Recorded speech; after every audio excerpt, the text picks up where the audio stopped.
Okay, yung policy of composition at saka association policy. So, sa group, no, yung policy of composition sa basketball, sa basketball, pag maraming players, kung tatlong players yung magaling sa team, magaling umiscore, no, so ibig sabihin magaling na yung buong team na yun. 12 yung team 12 yung player.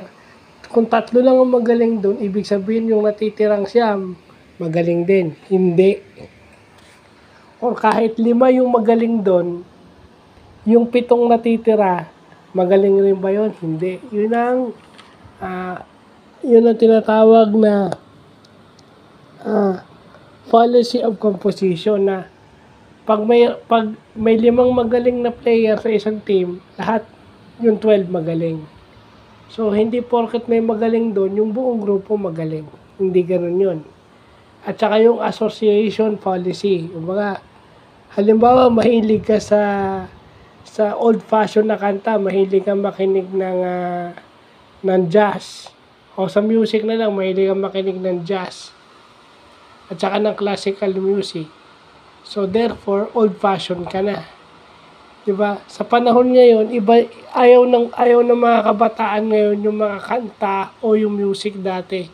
So, pag may isang Gen Z na mahilig sa old-fashioned songs, diba, yung karamihan ngayon, yung mga modern songs, yung kanta nila Taylor Swift, may isang tao na nakikinig ng kanta ni Ray Valera.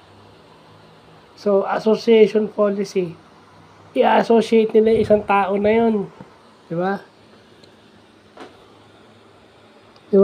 I-associate nila as old-fashioned yun. Kasi nakikinig ng kanta ni Ray Valera, ni Dulce, or ni Dulce o ni Imelda Papin. Ibig sabihin, yun, pa nakikinig yung isang 20-year-old ng old-fashioned songs, ibig sabihin old-fashioned na siya. Yun yung tinatawag na association policy. Ina-associate natin yung isang tao sa isang bagay na ayaw natin. Yan. So, butit na pag-aaralan natin yung policy of composition at saka association policy. So, magandang pag-aralan to, no? As a group, importante yung policy as a group, kasi alam na natin yung bandwagon and other policies as a group. Ito yung pinakabago. So, yun lang po.